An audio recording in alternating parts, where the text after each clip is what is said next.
Hello everyone, most welcome. Today I am going to discuss about the fill in the blanks.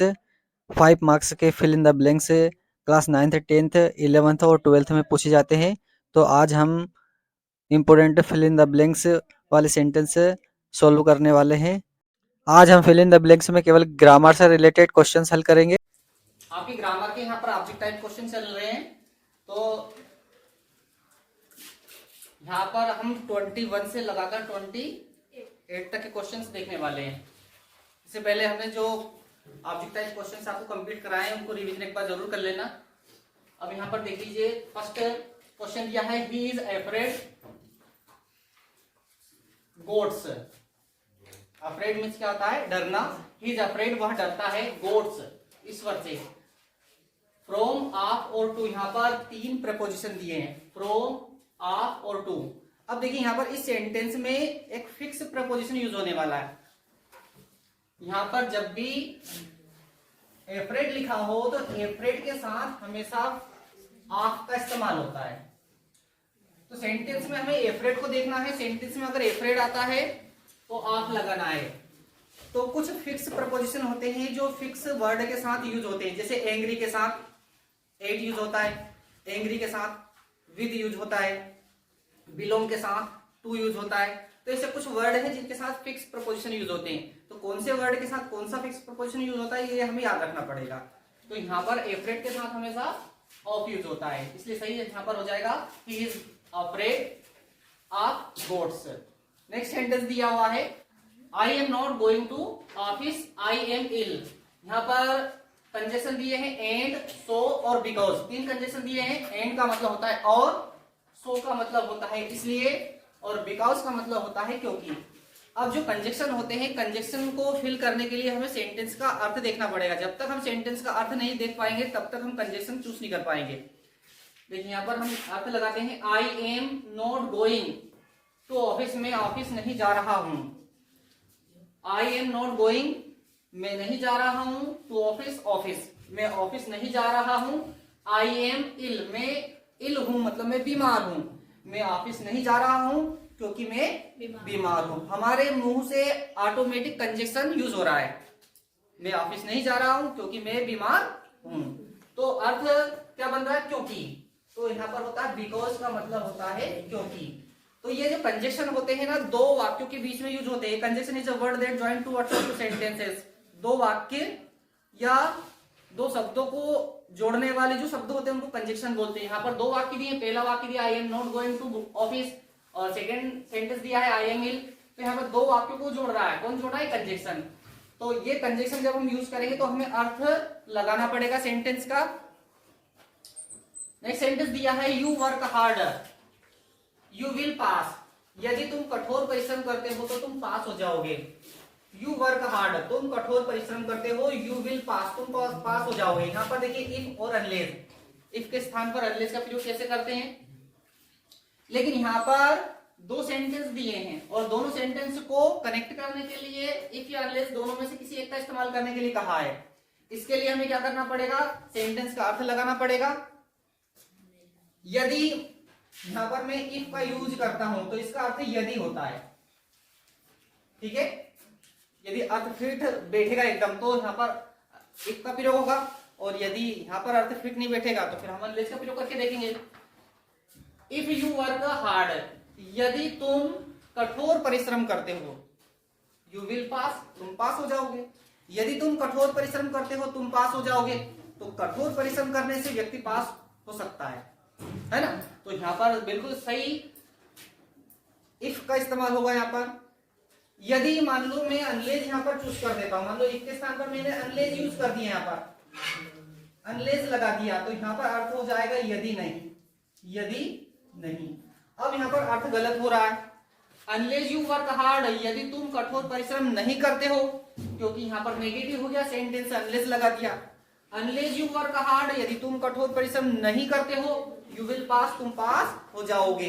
Sentence का अर्थ गलत हो रहा। यदि तुम कठोर परिश्रम नहीं करते हो तो तुम पास हो जाओगे। कठोर परिश्रम ना करने से पास कोई भी नहीं होता, फेल होता है ना। इसलिए यहाँ पर सेंटेंस का अर्थ गलत हो रहा है। इस कारण से यहाँ पर अनलेस का इस्तेमाल नहीं होगा, बल्कि हम यहाँ पर क्या लगाएंगे? इफ लगाएंगे। तो यहाँ पर अर्थ बिल्कुल फिट बैठ रहा है। इफ यू वर्क हार्ड, यदि तुम कठोर परिश्रम करते हो, यू विल पास, तुम पास हो जाओगे। नेक्स्ट सेंटेंस दिया है आई प्रेफर कॉफी। प्रेफर का मतलब होता है पसंद करना, कॉफी, मैं कॉफी पसंद करता हूं। टी, टी की बजाय, टी के बजाय मैं कॉफी पसंद करता हूं, मतलब चाय की बजाय मैं कॉफी को पसंद करता हूं। यहां पर दो शब्द है, कॉफी दिया है और एक टी दिया है। यहाँ पर तो कॉफी और टी के बीच में कंपेयर किया गया है, तुलना की गई है। और तुलना करने के लिए कॉम्परेटिव डिग्री का इस्तेमाल होता है। एडजेक्टिव की तीन अवस्था होती है, पॉजिटिव डिग्री, कंपैरेटिव डिग्री और सुपरलेटिव डिग्री। ध्यान दीजिए, एडजेक्टिव की कितनी अवस्था होती है? तीन। एडजेक्टिव क्या चीज होती है? पहले तो एडजेक्टिव समझ लीजिए। An adjective is a word which qualifies noun और प्रोनाउन। जो नाउन और प्रोनाउन की विशेषता बताए वो एडजेक्टिव होता है। नाउन और प्रोनाउन की विशेषता बताने वाले शब्द को एडजेक्टिव कहते हैं। अब आप कहोगे सर ये नाउन प्रोनाउन क्या चीज होती है? तो नाउन का मतलब तो ये है कि जो चीज आपको दिखती है वो सब नाउन है। ये चाक आपको दिखती है, नाउन है, ठीक है। ये आपको ये बोर्ड दिख रहा है, ये नाउन है। तो जितनी भी चीजें हमें दिखती है वो सब नाउन है। कुछ चीजें ऐसी होती है जो हमें दिखती नहीं, वो फिर भी वो नाउन है। जैसे एयर, हवा, ये भी नाउन है। जैसे फैन है, पंखा, ये नाउन है। ये टेबल, ये मोबाइल, तो ये सब नाउन है ना। जैसे बॉय, गर्ल्स, ये सब नाउन है। प्रोनाउन क्या चीज होता है? प्रोनाउन 7 प्रोनाउन होते हैं, he, she, you, we, they, I, it, ये सब प्रोनाउन होते हैं। तो जहां पर नाउन और प्रोनाउन की विशेषता बताई जाए वो एडजेक्टिव होता है। जैसे मैंने एग्जांपल के लिए मैं बता, जैसे चाक ही है, ये नाउन है। अब मैं पूछूं इसकी क्या विशेषता है, तो आप कहोगे सर ये स्मॉल है, तो स्मॉल इसका एडजेक्टिव हो गया। अब इस चाक के अंदर कई विशेषता आपको मिल सकती है। जैसे ये स्मॉल है, स्मॉल का मतलब ये छोटी है ना। जैसे कि मान लो एक एडजेक्टिव मैंने इसमें से निकाल दिया, स्मॉल, इस चाक के अंदर से, है ना। तो ये क्या हो गया? इसका एडजेक्टिव हो गया।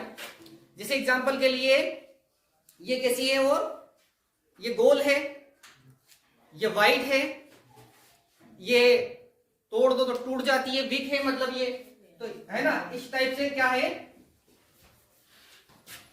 इसके बाद में ये स्मूथ है। तो एक ही चीजों के अंदर कई विशेषताएं होती है। तो ये जो एडजेक्टिव होती है ना, एडजेक्टिव को पहचानना काफी सरल होता है। जो जैसा दिखता है वैसा बता दो, जो जैसा दिखता है वैसा बता दो, वो उसका एडजेक्टिव हो गया। कोई अगर मान लो जैसे कोई व्यक्ति है, आपको बहुत लंबा दिख रहा, टाल हो गया, वो उसका एडजेक्टिव हो गया। कोई छोटा दिख रहा, शॉर्ट, वो उसका एडजेक्टिव हो गया। कोई मोटा दिख रहा, फेट, वो उसका एडजेक्टिव हो गया। कोई इंटेलिजेंट है, वो उसका एडजेक्टिव है ना। तो ये हर व्यक्ति और जो वस्तु होती है, मतलब जो नाउन और प्रोनाउन होते हैं, उनके अंदर एडजेक्टिव होता है। क्या होता है? एडजेक्टिव। और उस एडजेक्टिव की तीन अवस्था होती है। पहली अवस्था को पॉजिटिव डिग्री बोलते हैं, सेकेंड अवस्था को बोलते हैं कंपैरेटिव डिग्री, और तीसरी अवस्था को बोलते हैं सुपरलेटिव डिग्री। ठीक है। तो जैसे positive degree small, comparative degree में इसमें ER जोड़ना पड़ता है, और सुपरलेटिव डिग्री में इसमें क्या जोड़ना पड़ता है? EST। तो ये पॉजिटिव, ये कंपैरेटिव, ये सुपरलेटिव। जैसे वीक मतलब कमजोर, तो वीक ER जोड़ दो तो वीकर हो गया, और ये हो गया वीकनेस। तो ये पॉजिटिव डिग्री, ये कंपैरेटिव डिग्री, ये सुपरलेटिव डिग्री। तो कंपैरेटिव डिग्री में क्या होता है? कंपैरेटिव डिग्री में देन का इस्तेमाल होता है। किसका इस्तेमाल होता है? देन का। एडजेक्टिव के ठीक बाद देन का इस्तेमाल होता है, ध्यान देना। और दो व्यक्ति, वस्तु या स्थान के बीच में तुलना की जाती है इसमें, तो देन का इस्तेमाल होता है। जैसे स्मॉलर देन, वीकर देन। तो यहां पर कॉफी और टी के बीच में तुलना हो रही है, तो तुलना करने के लिए किसका इस्तेमाल होना चाहिए? देन का इस्तेमाल होना चाहिए, है ना। किसका इस्तेमाल होगा? देन का। लेकिन ध्यान रखें कि ये जो प्रेफर है ना, ये प्रेफर, इस प्रेफर के साथ हमेशा टू का इस्तेमाल होता है।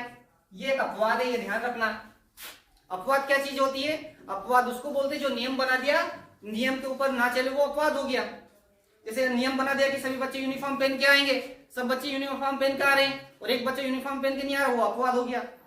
जैसे नियम बना दिया कि कंपैरेटिव डिग्री में एडजेक्टिव के बाद देन का इस्तेमाल होगा, ये नियम बना दिया मान लो, और यहां पर आप टू का इस्तेमाल कर रहे हो।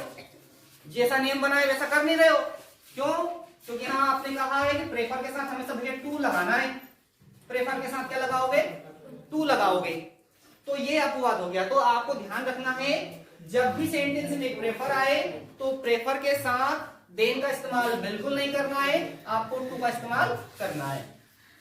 नेक्स्ट सेंटेंस देख लीजिए, the patient had died. Patient had died, patient है वो मर गया। द डॉक्टर अराइव्ड, डॉक्टर के आने से पहले या बाद में, बिफोर यानी पहले, आफ्टर यानी बाद में। तो ध्यान दीजिए यहां पर जो सेंटेंस में लिखा है कि the patient had died, past perfect tense का वाक्य, ध्यान दीजिए यहाँ पर हेल्पिंग वर्ब हेड लिखी हुई है और हेड के बाद वर्ब की थर्ड फॉर्म लिखी हुई है, डाई की थर्ड फॉर्म डाइड होती है।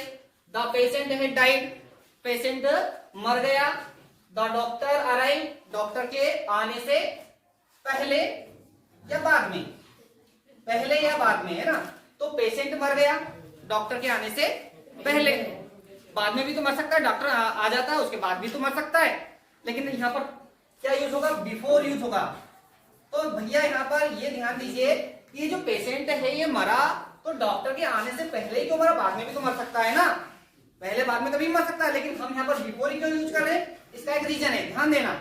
आगे वाला सेंटेंस अगर पास्ट परफेक्ट में हो, आगे वाला सेंटेंस यदि पास्ट परफेक्ट में हो, अगर आगे वाले सेंटेंस में हेड दी गई हो, ठीक है, और उसके साथ वर्ब की कौन सी फॉर्म दी हो, थर्ड फॉर्म दी हो, आगे वाले सेंटेंस को देख लेना, आगे वाला सेंटेंस पास्ट परफेक्ट का हो और बाद वाला जो सेंटेंस है ना वो पास्ट इंडेफिनिट का हो, मतलब उसमें सेकंड फॉर्म दी रहेगी। ये रूल्स आपके दिमाग में फिर बैठा लेना। तो हम बीच में बिफोर का ही इस्तेमाल करेंगे, इसका इस्तेमाल करेंगे बिफोर का। आगे वाला सेंटेंस यदि पास्ट परफेक्ट का होगा और बाद वाला सेंटेंस पास्ट इंडेफिनिट का होगा तो बीच में बिफोर आएगा। देख लीजिए यहाँ पर the patient had died, head के साथ डाइड आ रहा है और दूसरा सेंटेंस है सेकंड फॉर्म आ रही है, देखिए यहाँ पर क्या आ रही है, सेकंड फॉर्म, इसलिए यहाँ पर हम क्या यूज कर रहे हैं, बिफोर यूज कर रहे हैं। यदि इसी सेंटेंस को उल्टा कर दें, इस सेंटेंस को उठा के मैं आगे रख देता हूं और इस सेंटेंस को उठा के मैं इधर रख देता हूं, तो फिर यहाँ पर आफ्टर आ जाएगा, क्या जाएगा, आफ्टर, है ना। मतलब आगे वाला सेंटेंस अगर मान लो पास्ट इंडेफिनिट में कर देता हूं और बाद वाला सेंटेंस में पास्ट परफेक्ट में कर देता हूं, हेड के साथ वर्ब की थर्ड फॉर्म, तो फिर यहाँ बीच में क्या आ जाएगा, आफ्टर आ जाएगा। ये कॉन्सेप्ट है इसका, रहेगा यार। आगे वाला सेंटेंस पास्ट परफेक्ट का होगा और बाद वाला सेंटेंस पास्ट इंडेफिनिट का होगा, तो हम ऐसे सेंटेंस में बिफोर का प्रयोग करेंगे, दोनों सेंटेंस के बीच में बिफोर आ जाएगा। आगे वाला सेंटेंस पास्ट इंडेफिनिट का हो और बाद वाला सेंटेंस पास्ट परफेक्ट का होगा तो बीच में हम आफ्टर लगाएंगे। मतलब यदि ये सेंटेंस, इस सेंटेंस में ये वाला सेंटेंस इधर आ जाता है और ये वाला सेंटेंस इधर आ जाता है तो फिर हम आफ्टर का इस्तेमाल करते हैं, ठीक।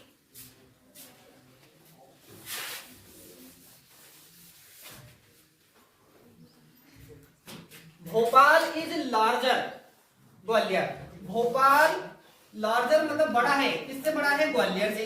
दो शहर के नाम है, एक भोपाल का नाम है, ग्वालियर का नाम है। अभी मैंने बताया कि दो व्यक्ति, वस्तु या स्थान के बीच में जब कंपेयर किया जाए, तुलना की जाए, तो वो कंपैरेटिव डिग्री होती है। कंपैरेटिव डिग्री में देन का इस्तेमाल होता है ना। दो व्यक्ति, दो वस्तु या दो स्थान के बीच में अगर तुलना की जाए तो वो कंपैरेटिव डिग्री होती है और कंपैरेटिव डिग्री में ईआर जुड़ा होता है। अभी मैंने इस सेंटेंस में बताया था कि जो कॉफी और टी के बीच में तुलना की गई थी, अब यहाँ पर है भोपाल और ग्वालियर के बीच में तुलना की गई है और लार्ज में ईआर जुड़ा हुआ, देखिए लार्ज में क्या जुड़ा हुआ है, ईआर। और फिर क्या का इस्तेमाल होगा, उसमें देन का इस्तेमाल होगा, देखिए यहाँ पर देन आ रहा है ना, तो क्या लगाएंगे हम, देन। जैसे पॉजिटिव डिग्री में लार्ज लिखते हैं, कंपैरेटिव डिग्री में क्या लिखते हैं, लार्जर लिखते हैं, और सुपरलेटिव डिग्री में क्या लिखा जाता है, लार्जेस्ट लिखा जाता है। लार्ज यानी बड़ा, लार्जर मतलब उससे बड़ा, लार्जेस्ट यानी सबसे बड़ा। ये पॉजिटिव डिग्री, ये कंपैरेटिव डिग्री, ये सुपरलेटिव डिग्री। अब देखिए यहाँ पर ईआर लगा हुआ तो समझ जाइए कि ये कंपैरेटिव डिग्री है ना। और कंपैरेटिव डिग्री में देन का इस्तेमाल होता है, एडजेक्टिव के ठीक बाद का इस्तेमाल होता है, देन का इस्तेमाल होता है। तो ऑब्जेक्टिव के रूप में देन दिया हुआ है, ठीक है, क्या दिया हुआ है, देन। ध्यान रखना जो सुपरलेटिव डिग्री होती है, सुपरलेटिव डिग्री में दा का इस्तेमाल होता है, आगे क्या यूज होता है, दा। हमने आर्टिकल में भी आपको पढ़ाया है सुपरलेटिव डिग्री में दा का प्रयोग होता है। तो ध्यान दीजिए अगर सेंटेंस सुपरलेटिव डिग्री में लिखा हो तो उसमें दा का प्रयोग करेंगे। कंपैरेटिव डिग्री में लिखा हो तो कंपैरेटिव डिग्री में एडजेक्टिव के बाद देन का प्रयोग करना है, देन का इस्तेमाल बाद में होता है, ठीक है। पॉजिटिव डिग्री में क्या होता है, आगे एज और पीछे एज आता है जब दो के बीच में तुलना होती है। आगे एज और पीछे एज, या फिर सो एज भी आ सकता है, सो और एज, इस टाइप से। ये पॉजिटिव डिग्री में होता है, ठीक है। तो पॉजिटिव डिग्री हो तो हमें एज का ध्यान रखना है, कॉम्परेटिव डिग्री हो तो देन का ध्यान रखना है, सुपरलेटिव डिग्री हो तो दा का ध्यान रखना है। साथ में ये भी ध्यान रखना है कि पॉजिटिव से कॉम्परेटिव में वो जब वर्ड बनता है तो ईआर लगता है पीछे, और सुपरलेटिव में क्या लगता है, ईएसटी।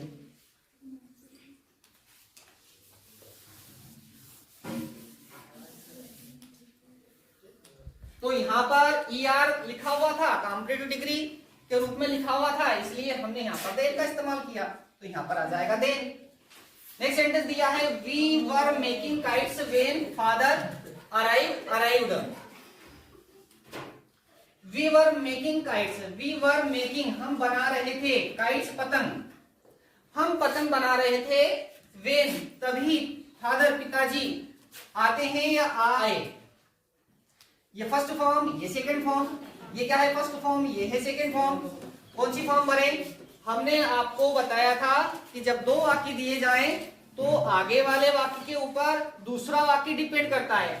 आगे वाले वाक्य में अगर हेल्पिंग वर्ब आपको इज आर एम मिल जाए तो बाद वाले वाक्य में हम वर्ब की फर्स्ट फॉर्म भरेंगे, और आगे वाला सेंटेंस अगर पास्ट टेंस में हो, मतलब उसमें हेल्पिंग वर्ब वाज या वर मिले, तो समझ लेना कि दूसरे वाक्य में हम सेकंड फॉर्म भरेंगे। ये कॉन्सेप्ट हमने पहले भी बता दिया था आपको, ठीक है।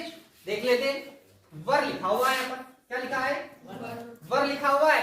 अब देखो ये वेन से कनेक्ट हुआ, वेन से कनेक्ट हुआ है, वेन के आगे वाला एक वाक्य है, वेन के बाद वाला एक वाक्य है, तो बाद वाले वाक्य में हम कौन सी फॉर्म भर देंगे, सेकेंड फॉर्म भर देंगे, है ना। यदि यहाँ पर आर लिखा होता, क्या लिखा होता है, आर लिखा होता तो प्रेजेंट टेंस का हो जाता, तो हम वर्ब की कौन सी फॉर्म भरते, फिर फर्स्ट फॉर्म भरते। वर अराइव आ जाता है, यहाँ पर अराइव के साथ एस लग जाता, लगा हुआ मिलता, मतलब ऑब्जेक्टिव के रूप में। चलिए अब हम देख लेते हैं last sentence, don't leave this place, इस जगह को मत छोड़ो। डोंट लीव का मतलब होता है छोड़ना, दिस प्लेस इस जगह, मतलब ये जगह मत छोड़ो, मतलब यहां से मत जाना, कह रहा, मना कर रहा हो। आई कम बैक, जब तक मैं वापस ना आ जाता। मैं आपसे बोलता हूं कि तुम यहीं पर रहना, यहीं पर रुकना जब तक मैं वापस नहीं आ जाता, जब तक मैं वापस नहीं आ जाता, मतलब ये सेंटेंस नेगेटिव है, तो अंटिल का इस्तेमाल होगा। अंटिल का मतलब होता है जब तक नहीं, जब तक नहीं, ये अंटिल में ही नहीं छुपा हुआ है, इसका अर्थ है जब तक नहीं। तो डोंट लीव दिस प्लेस, यहां से मत जाना, मतलब इस जगह को मत छोड़ना। अंटिल यहां पर लगा देंगे, अंटिल, जब तक, आई कम बैक, जब तक मैं वापस नहीं आ जाता, ठीक है। तो यहां पर हमारे 28 सेंटेंस कंप्लीट होते हैं।